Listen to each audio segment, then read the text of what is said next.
63ste editie van de avondvierdaagse trok de afgelopen dagen door de straten. Natuurlijk liepen er veel scholen mee, maar ook na de basisschool is het leuk om te wandelen. Ja, we vonden het al gewoon leuk om gewoon met z'n allen voor het plezier te doen. En ja, we dachten, ja, we geven ons gewoon op. Het is gewoon gezellig met z'n allen. Ja, het is heel leuk en we zijn met z'n allen en zo en ja. Nou, ik vind het gewoon vooral gezellig om met vriendinnen samen te lopen en dan het zingen en zo. En normaal gesproken zitten die meiden van jullie zo lekker thuis. Is dat niet veel fijner om nu thuis op de bank te liggen?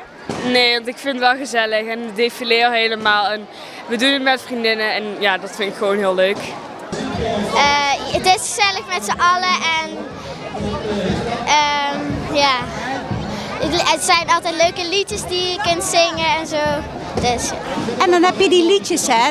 Moeten jullie die dan oefenen op school of kunnen jullie die al vanzelf?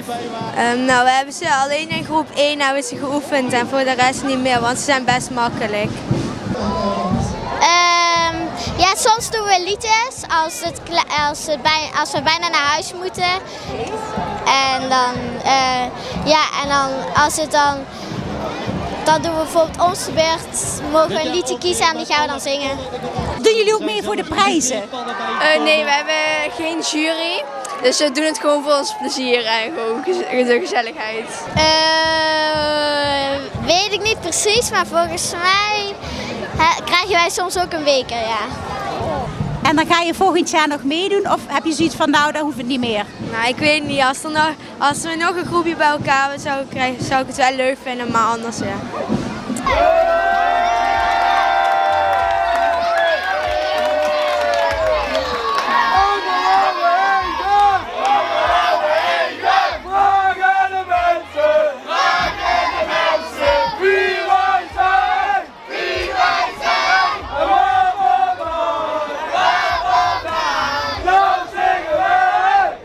Na 4 dagen hard zingen en flink lopen wist de jeugd van de Kruutwis in de prijzen te vallen.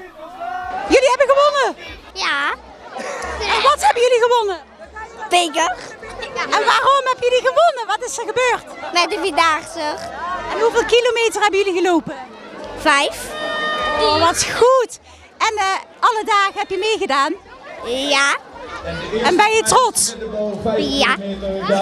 En waarom vind je het zo leuk om hier aan mee te doen? Gewoon. Dat is onze derde beker al. Van het eerste. We zijn er 3 keer eerste geweest. En jullie zijn nog zo klein, hoe kan dat dan? Gewoon. Goed zingen, goed lopen, goed. Ja. Voor de jonge wandelaars was het dus goed bevallen. En voorzitter Germy Thiele sloot zich daar graag bij aan. Ja, alles is prima verlopen en de wandelaars hebben plezier gehad. We hebben zelf plezier gehad als organisatie, dus helemaal prima.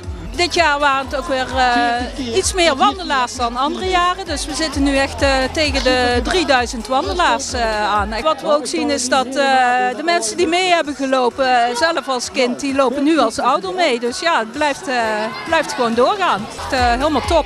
Pijn in onze benen. Mijn moeder eet goed. We hadden pijn in onze voet. We hebben heel veel haren. Maar we hadden ook heel veel blaren. Onze energie was echt op. Maar deze Vierdaagse is echt top. Voor nu is het even uitrusten. Maar op 11 juni volgend jaar gaat de nieuwe editie weer van start. It's not